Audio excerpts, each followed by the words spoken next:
Seri Kitab Surat-Surat Petrus. Surat Petrus yang kedua. Pasal 1.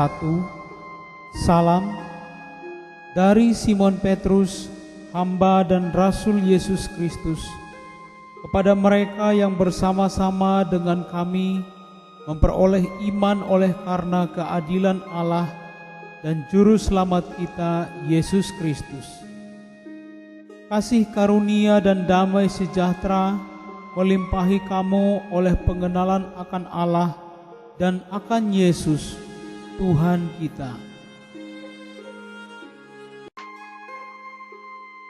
Panggilan dan pilihan Allah. Karena kuasa ilahinya telah menganugerahkan kepada kita segala sesuatu yang berguna untuk hidup yang saleh oleh pengenalan kita akan Dia yang telah memanggil kita oleh kuasa-Nya yang mulia dan ajaib. Dengan jalan itu Ia telah menganugerahkan kepada kita janji-janji yang berharga dan yang sangat besar, supaya olehnya kamu boleh mengambil bagian dalam kodrat ilahi dan luput dari hawa nafsu duniawi yang membinasakan dunia. Justru karena itu kamu harus dengan sungguh-sungguh berusaha untuk menambahkan kepada imanmu kebajikan, dan kepada kebajikan pengetahuan, dan kepada pengetahuan penguasaan diri, kepada penguasaan diri ketekunan, dan kepada ketekunan kesalehan, dan kepada kesalehan kasih akan saudara-saudara, dan kepada kasih akan saudara-saudara kasih akan semua orang.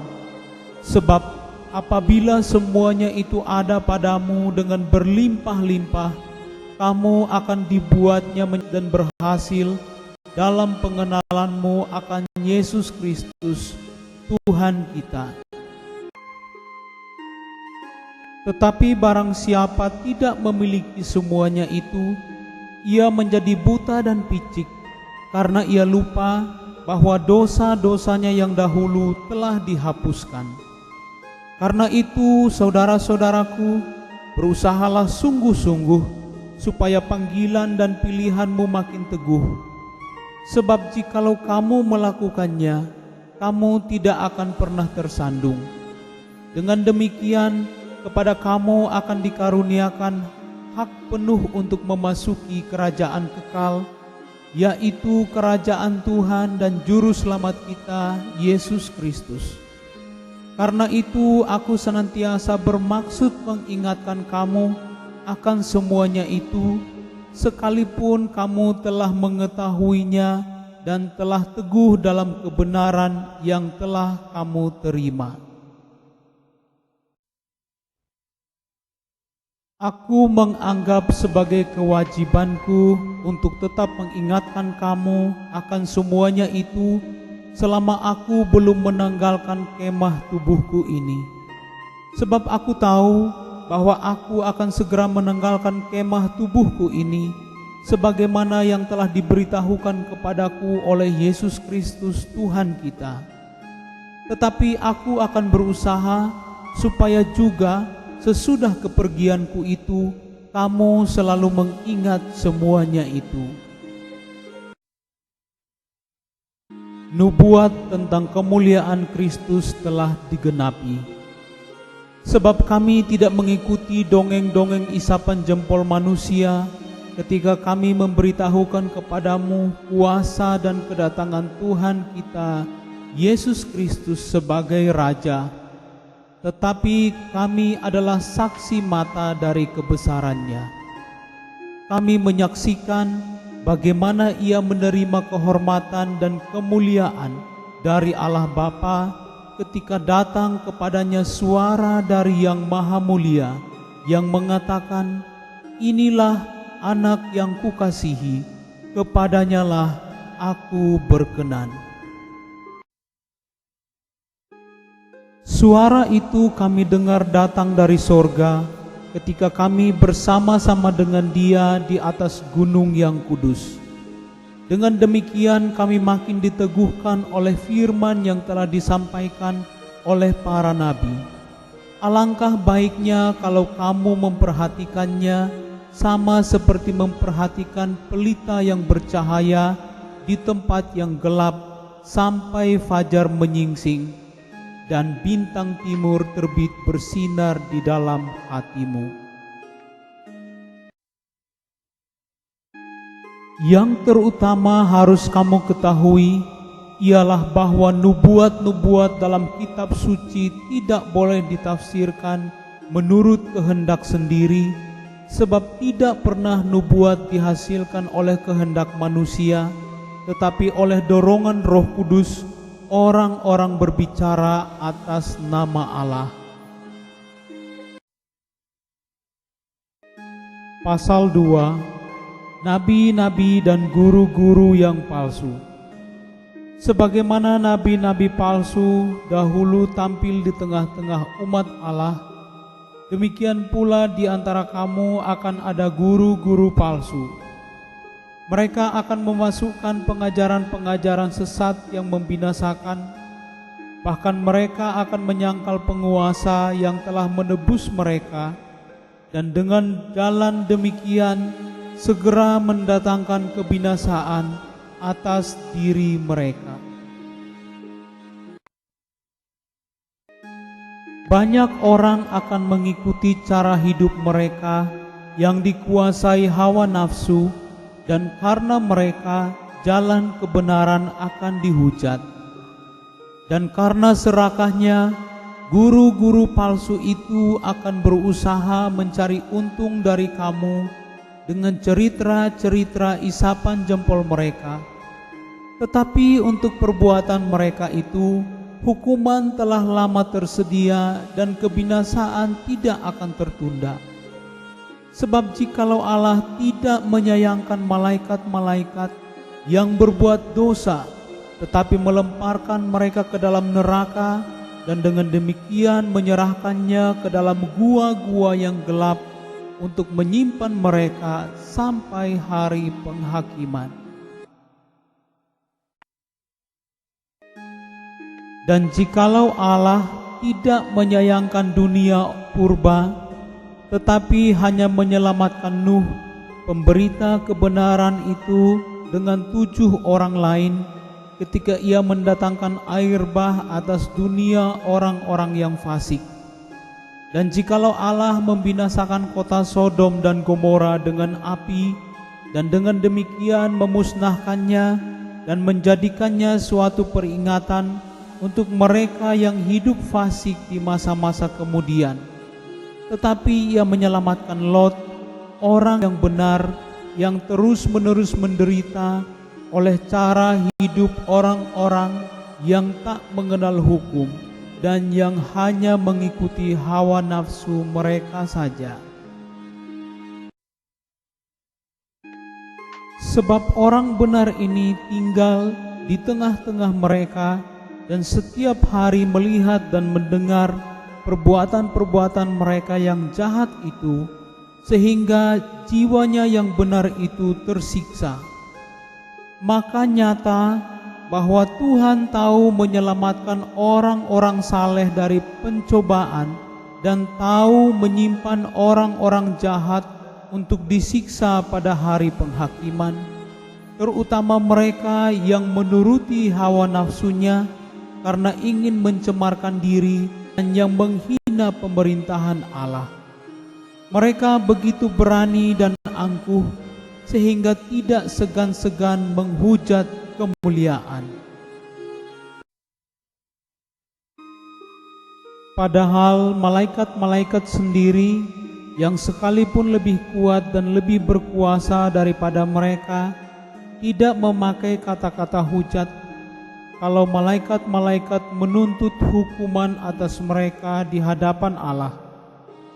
Tetapi mereka itu sama dengan hewan yang tidak berakal, sama dengan binatang yang hanya dilahirkan untuk ditangkap dan dimusnahkan. Mereka menghujat apa yang tidak mereka ketahui, sehingga oleh perbuatan mereka yang jahat, mereka sendiri akan binasa seperti binatang liar dan akan mengalami nasib yang buruk sebagai upah kejahatan mereka. Berfoya-foya pada siang hari mereka anggap kenikmatan. Mereka adalah kotoran dan noda yang mabuk dalam hawa nafsu mereka kalau mereka duduk makan minum bersama-sama dengan kamu. Mata mereka penuh nafsu zinah dan mereka tidak pernah jemu berbuat dosa. Mereka memikat orang-orang yang lemah. Hati mereka telah terlatih dalam keserakahan. Mereka adalah orang-orang yang terkutuk. Oleh karena mereka telah meninggalkan jalan yang benar, maka tersesatlah mereka, lalu mengikuti jalan Bileam anak Beor, yang suka menerima upah untuk perbuatan-perbuatan yang jahat. Tetapi Bileam beroleh peringatan keras untuk kejahatannya, sebab keledai beban yang bisu berbicara dengan suara manusia dan mencegah kebebalan nabi itu. Guru-guru palsu itu adalah seperti mata air yang kering, seperti kabut yang dihalaukan taufan. Bagi mereka telah tersedia tempat dalam kegelapan yang paling dahsyat. Sebab mereka mengucapkan kata-kata yang congkak dan hampa dan mempergunakan hawa nafsu cabul untuk memikat orang-orang yang baru saja melepaskan diri dari mereka yang hidup dalam kesesatan. Mereka menjanjikan kemerdekaan kepada orang lain, padahal mereka sendiri adalah hamba-hamba kebinasaan.